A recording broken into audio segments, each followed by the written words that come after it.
Bueno, volvemos al aire en la mañana de Radio Sónica con 11 y 10 de la mañana y 13 grados 2 de temperatura, eso indica el termómetro. Vamos a charlar en la mañana de hoy con Víctor Ramos.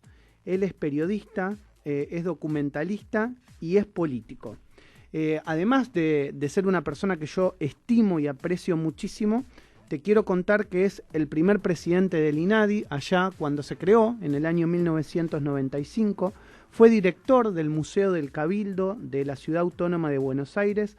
Actualmente es presidente del Instituto Nacional Histórico Argentino e Iberoamericano Manuel Dorrego y muy amablemente me atiende en la mañana de hoy.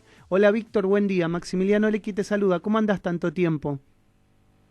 ¿Cómo estás, Maxi? Encantado de dialogar contigo y bueno, muchas gracias por la presentación ahí tan generosa. No, sabés el afecto que es muy sentido por tus años de trayectoria, de lucha, de militancia, y tu historia no solo política, sino historia de vida, ¿no? Que muchos la conocen y muchos. Y los viejos tenemos mucha historia. Víctor, ¿cómo la estás pasando en el medio de esta pandemia? Y bueno, con mucha angustia y bueno, y mucho trabajo, estamos colaborando con distintos actores sociales que en este momento están prestando la solidaridad a los que menos tienen.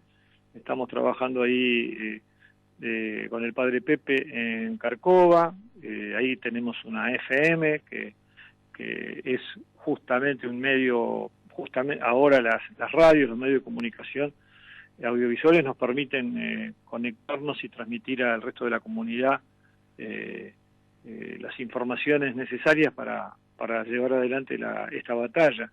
Estamos hablando, para aquel que no conozca, FM Mundo Villa, ¿verdad? No, ahí el nombre que le pusimos es Cristo de los Villeros. Ah, perfecto. Padre Pepe, yo soy el director, pero el Padre Pepe es el inspirador. Bien. Entonces se llama Cristo de los Villeros, la 96.9 de José León Suárez. Bien. Así que hay colaboro, digamos, en forma regular con la emisora ahí con José León Suárez, y después estamos dando una mano en las ollas populares Villa 21-24 en Barracas, ahí con apoyo del Ministerio de Desarrollo Social de la Nación, que está, acercando mercaderías para las ollas populares, y después, ¿sabés qué? Mucho apoyo de personas individuales que colaboran con carne, con pollos, con frescos, lo que se llama frescos, ¿no? para el puchero. Ya que lo estás diciendo, si alguien quiere colaborar, ¿cómo puede hacerlo? ¿Puede acercar dónde las donaciones? Sí, perfectamente. Avenida de Mayo 822, cuarto A, es donde estamos concentrando, que es la radio Mundo Sur, que tú conoces. Sí. Ahí estamos concentrando un poco el esfuerzo organizativo para lo que es la Villa 21-24 Barracas, que es la más grande y una de las más abandonadas en la ciudad de Buenos Aires. Víctor, ¿cómo, más allá de todo lo que estás contando, que es el trabajo de campo que vos hacés y de muchos años, cómo sentís que la gente está pasando esta cuarentena? La gente que ustedes ayudan, justamente. Y la gente la está pasando re mal, muy angustiada, como todos. Te diría que en los barrios vulnerables, como lo dicen ahora, ¿no? Como si, no sé, son villas, ¿viste? Las villas de emergencia, al nombre, ¿no? Por su nombre, o sea, no es como culposo, ¿viste? Como sí. Que se ve que alguien, no sé qué pasó, pero bueno, transmutó en barrios vulnerables. Al comienzo eran las villas miserias, después las villas por número que le pusieron los militares, y ahora barrios vulnerables. Bueno, la situación es angustiosa, ya no hay el tema de las changas, la crisis, por eso la crisis alimentaria es gravísima. Y justo recordar que antes que venga la pandemia, el presidente Alberto Fernández convocó una mesa de hambre, ¿te acordás? Sí. O sea que antes de la pandemia ya teníamos problemas de alimentación. Así que esto se profundizó y bueno, así que... Hablando del presidente Alberto Fernández, ¿qué evaluación podés hacer de su trabajo en esta pandemia y en los primeros, ya te diría, 7 meses de gobierno? Bueno, la verdad que digamos, me parece que lo que ha privilegiado es el tema de la salud y eso estamos todos muy contentos, ¿no? Ya decía mi abuela siempre, ¿no? Lo primero la salud y después se puede arreglar todo. Pero bueno, la conjunción de crisis económica y pandemia genera este cóctel complicadísimo. Pero no, la verdad que Alberto Fernández nos transmite tranquilidad, verlo sentado, Alberto Fernández con Larreta y con Kicillof, que serían las antípodas en lo político, da idea de unidad nacional, más allá de que hay muchos que buscan, viste, la confrontación y todo. El conjunto de la sociedad está, digamos, me parece muy conforme como se está llevando adelante la protección. Y bueno, ese difícil equilibrio, ¿no?, entre la economía y la enfermedad. Algunos dicen que para salir digamos, de esta crisis tan profunda económica, que hay que decirlo claramente, digamos, una crisis que venía muy mal con el gobierno de Mauricio Macri, la verdad que la situación económica era muy, pero muy mala, y que obviamente se agudizó. Después está la discusión ideológica si se agudizó por la cuarentena o si se agudizó por la pandemia, pero bueno, claramente se agudizó. Algunos empezarían a buscar la solución en salir en conjunto con otros países de Latinoamérica, es decir, algunos hablan, si el Mercosur hubiese estado fortalecido como hoy no lo está, a consecuencia de las divisiones ideológicas en los países gobernantes, o entre los países gobernantes, o entre las dirigencias de los países gobernantes, para decirlo correctamente, la situación sería más fácil porque nos permitiría vender de forma conjunta hacia afuera. Esa unidad latinoamericana por la que vos luchaste y seguís luchando hace tanto tiempo, Víctor. Sí, has dado el clavo, pero de todas maneras la integración del Mercosur es indestructible. Te cuento, ayer estaba hablando con gente de la UOM, que el Peugeot integra la UOM. Sí, la Unión fábrica Peugeot integra la Unión Obrera Metalúrgica. Sí, Obrera Metalúrgica. Claro, no es Mata.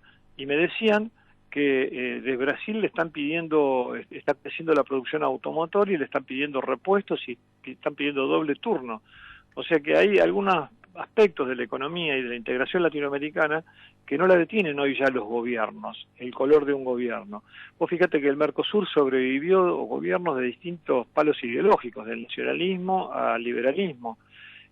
O sea, hasta el propio Bolsonaro, que hablaba del Mercosur, finalmente no se va, Macri igual, Alberto Fernández, que el otro día hizo declaraciones duras en cuanto al Mercosur se pretendía abrir al libre comercio con Europa o con Asia y Corea, con los distintos países asiáticos, nunca planteó irse. O sea, el Mercosur sigue siendo una alternativa de un gran mercado interno y una barrera arancelaria que nos permite el crecimiento, poco crecimiento que hoy tenemos, pero ten en cuenta que Brasil está hasta las manos con la pandemia. Sí, claro. Y Uruguay, que nos presentan como, viste, como el gran ejemplo, Uruguay es como Entre Ríos. Escuchame, yo soy criado en Uruguay, viste, así que no me corran los uruguayos. Yo soy más uruguayo que muchos uruguayos. Así que Uruguay no me podés comparar eso. Uruguay. Lo que vos decís es interesantísimo, porque yo también lo decía hace ya algunas semanas, cuando decía, comparemos Uruguay con la provincia de Santa Fe. O comparemos Uruguay con la provincia de Entre Ríos, pero no comparemos Claro, comparemos Uruguay con Entre Ríos o con Corrientes o con Catamarca, ¿viste? Entonces, ya. Claro, pero no es por desmerecer, ¿eh? Pero ¿qué desmerecer? Si, escuchame, la República Oriental del Uruguay se llama Oriental porque está al oriente de la Argentina. Somos lo mismo. Artigas era caudillo, no se consideraba ni uruguayo, era el líder de las Provincias Unidas del Sur, ¿viste? Así que Uruguay forma parte entrañable de nuestro corazón y bueno, en realidad es un desgarro que hemos tenido. El desgarro que provocó el imperialismo inglés y el mismo desgarro que tenemos con Chile. Pero si no, somos la patria grande, la gran integración. Y con Bolivia, ¿no? También. Y Bolivia, ni qué decir. mira, si Europa se pudo juntar a partir de con guerras y genocidios y millones de muertos, ¿cómo no nos vamos a juntar nosotros? Tenemos que ser muy tontos. Pero bueno, el cipallismo cultural hace que estemos todavía divididos, pero todo marcha hacia la integración.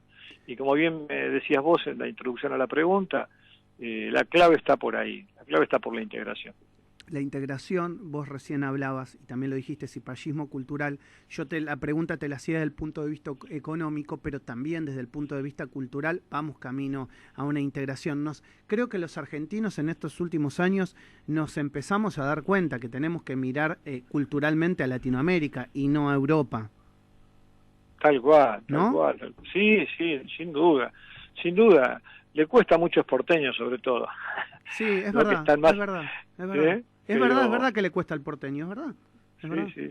Es verdad, no pasa en el interior del país. Vos ya salís de la General Paz y la gente está... es más, cuando vos preguntás dónde preferís irte de viaje y te decís, mira, Machu Picchu, Perú, Brasil o irte a Europa, mucha gente en el interior prefiere Latinoamérica y no pasa eso con la capital federal o con los sectores más acomodados de las grandes ciudades.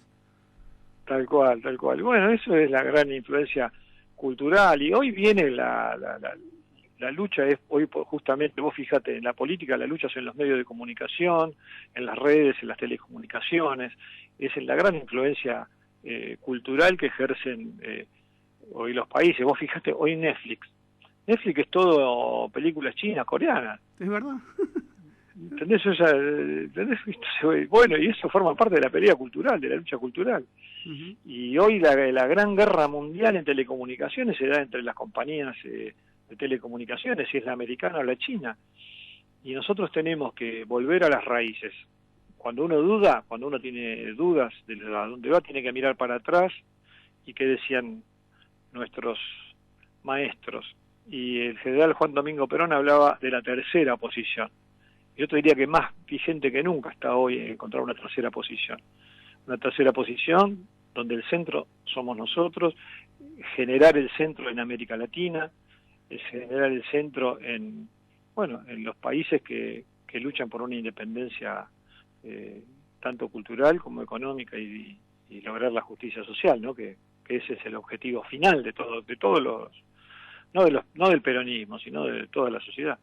Y ahí obviamente para digamos desatarnos de esas cadenas necesitamos desatar la deuda, ¿no? Sí, yo creo que, mira, el tema de la deuda hay que sacársela de encima, porque en realidad, viste, vienen capitales, no vienen capitales para ayudar nunca, vienen capitales para especular, ¿no? Siempre han sido así. Nosotros somos exportadores de capital, no necesitamos capitales extranjeros. Con nosotros nos arreglamos con lo que tenemos. Cada vez que vienen capitales se llevan más de lo que trajeron. No necesitamos que nos ayuden, necesitamos que no nos saquen. Claro, pero yo comparto plenamente. Es más, el otro día, no me acuerdo dónde lo leía, y efectivamente la cantidad de dinero que hay de los argentinos afuera es mucho más que la deuda externa que hemos pedido. O sea, que si esos capitales se hubiesen reinvertido en el país o se hubiesen quedado en el país, tal vez no hubiésemos tenido la necesidad de ir a golpear la puerta, ¿no? Ahora, ¿cómo hacemos como Argentina? Y te lo pregunto desde el punto de vista de lo que vos conocés de historia, para que el argentino confíe en nuestro país. Mira, yo te digo, los que se llevaron la plata afuera, que son especuladores. Y nosotros no necesitamos más especuladores. Nosotros necesitamos una burguesía que reinvierta sus ganancias. Nosotros no tenemos una burguesía nacional. Deberíamos tenerla, pero en realidad es el propio Estado el que ha impulsado las grandes empresas que después se la compran privados, que las terminan vaciando, los recursos los mandan para afuera. Entonces tenemos que generar una conciencia de una burguesía. Lo que determina a una empresa burguesa es que reinvierte sus ganancias y que crece y que genera un crecimiento, como lo vemos en la burguesía brasileña, la burguesía norteamericana, por supuesto, europea. Y después tenemos los países capitalistas de Estado, digamos, como lo que fue la Unión Soviética o China, digamos, los países con una formación socialista estatista, ¿no? Ahora, Víctor, ahí los liberales, ¿qué te dicen? Lo que pasa que, digamos, en esos países te dicen, la gente confía en su moneda, es decir, no ha habido devaluaciones, no ha habido inflaciones, es decir, entonces tenés una burguesía que reinvierte en pesos, o se queda en pesos, Claro. o se queda en la producción, pero porque esa burguesía no pierde. Claro, claro, claro, sí, sí, sí, sin duda, sin duda, sin duda. Y bueno, lo que pasa es que hay que, digamos, darle previsibilidad. Por ejemplo, el otro día, hablando de la UOM, el ministro de Trota anunció que iba a importar 600.000 computadoras. Entonces la UOM tomó contacto con el ministro y dijo, ¿por qué van a importarle si nosotros las fabricábamos en Tierra del Fuego, ¿te acordás? Sí, exacto, la ensamblábamos, exacto, sí. Entonces el ministro dice, lo que pasa es que hablé con las empresas de computación y me dijeron que no estaban no podían fabricarlas en el tiempo que yo quería. ¿Cómo que no podían? Pues se arma un lío, y Antonio Caló cita se reúne con el ministro, con Culfas, con las cámaras empresarias y dieron vuelta a la situación. ¿Y qué pasaba? Los empresarios de fabricantes les resultaba más cómodo importar computadoras y ganar una comisión que poner en marcha el aparato productivo. Exactamente. Entonces se tuvo que plantar de mano la UOM para que justamente que se pongan a producir. Y así que y a partir de ahí se firmó, te diría, esta es una noticia fresca, porque ahora 15 a 20 días se firmó el acuerdo para la producción de las computadoras nuevamente acá en la Argentina. Así que es cuestión de voluntad política. Y te digo más, cuando los empresarios dijeron, pero hay que importar varios de los insumos que requiere la computadora para para hacer el ensamble. Entonces los trabajadores dijeron, ¿y qué insumos son los que hacen falta? Los microchips, esto. ¿Y por qué no los fabricamos nosotros también? Si tenemos el INVAP, tenemos el Instituto Balseiro, tenemos la comisión, en fin, los científicos, y se armó una comisión de estudio para ver por qué nosotros en la Argentina no vamos a poder fabricar un celular o una computadora. En fin. Sí, así que interesante lo que estás contando y la verdad que ojalá que se ponga en funcionamiento y que las computadoras se hagan acá. Y así como ese ejemplo, muchos otros. Víctor, como siempre, yo súper agradecido por estos minutos con mi programa en el arranque aquí en Radio Sónica. Te mando un fuerte abrazo y para finalizar, preguntarte, ¿cómo está la situación del COVID en las villas de la ciudad de Buenos Aires, o al menos en las villas que vos estás trabajando? Bueno, está gravísimo, gravísimo. Gravísimo, hay muchos contagiados. Digamos, en un primer momento pasamos el pico, ¿no? Porque ahí había estallado en la 31, recordarás, fue de público y súper conocimiento lo del 31. Hubo una ofensiva muy fuerte del Ministerio de Salud, de la ciudad y de la Nación, todos juntos, y se pudo contener y bajó el número sustancial de contagios. Y lo mismo en la 21, pero de todas maneras sigue creciendo como el resto de la ciudad. Es alto, pero el pico bajó. Claro, sí, porque fue una explosión, ¿te acordás? En un primer momento. O sea que hubo una concentración de test y de aislamientos, y lo mismo que en la Villa Azul, ¿viste? O sea, cuando vos concentrás el tema en un lugar, lo podés resolver. El tema es cuando se expande ya el resto de toda la sociedad, ya no podés aislar. Sí, cuando se desmadra, claramente. Augusto Niesgay lo tengo del otro lado vía Skype, que me dice, antes de cortar, déjame preguntarle a Víctor. Augusto, sí, claro que podés preguntarle. Víctor, buen día. Augusto, ¿qué tal? Quería consultarte porque, por los temas que veníamos tratando, hablábamos del cipallismo, de las inversiones que nunca se dieron acá en el país por parte de los argentinos, y en el último tiempo he visto, sobre todo en redes sociales, que mucha gente se expresa diciendo, y que ha vuelto a salir, digamos, una frase que es: si te podés ir de la Argentina te tenés que ir, que acá no hay futuro, que no se puede, que el que se puede ir se tiene que ir porque en este país no se puede pensar a largo plazo y demás. Quisiera consultarte tu opinión en cuanto a esto, ¿no? ¿Por qué crees que estas frases siguen reapareciendo cada tanto en nuestro país? Y porque hay porque se trabaja, digamos, en este colonialismo cultural o colonialismo pedagógico, en que somos un país, viste, que no tiene destinos, o sea, se machaca desde medios de comunicación, desde las escuelas, o sea, nosotros tenemos una raíz argentina, mitrista de nuestra formación, entonces siempre se despreció al criollo, se desprecia al provinciano, se desprecia al migrante, o sea, tenemos como una baja estima del país. Sin embargo, nosotros somos un país extraordinario. Como todos los pueblos tienen sus rasgos extraordinarios y distintivos. Pero la Argentina, bueno, nosotros logramos hasta el desarrollo nuclear. Nosotros somos un país temido, somos un país admirado. No habría ningún motivo para tener una autoestima tan baja los argentinos de sí mismos. No tiene explicación más que la mala formación cultural y educativa que hemos tenido. Pero si no, todos es más, el otro día hasta desde Uruguay Mujica hizo el mal chiste repetitivo de que la Argentina tiene todo, pero el único problema que tiene son los argentinos, como si fuéramos una manga de inútiles. Y no es así. Justamente la gran potencia que tenemos hace que los grandes imperios se ensañen con nosotros. Recordad que hasta nosotros libramos una guerra contra la OTAN y no le hundimos la flota porque... Pero qué interesante lo que estás diciendo. Mira, pero, los grandes...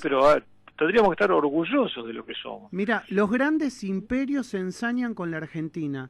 Acaba de salir una noticia en el diario The Economist donde nos ponen a los argentinos en los últimos 10 países del mundo a nivel económico por nuestra situación financiera, junto con Venezuela, Líbano, Bahrein, Angola, Sierra Leona, Túnez, Mongolia y Omán. Fíjate, o sea, el diario The Economist.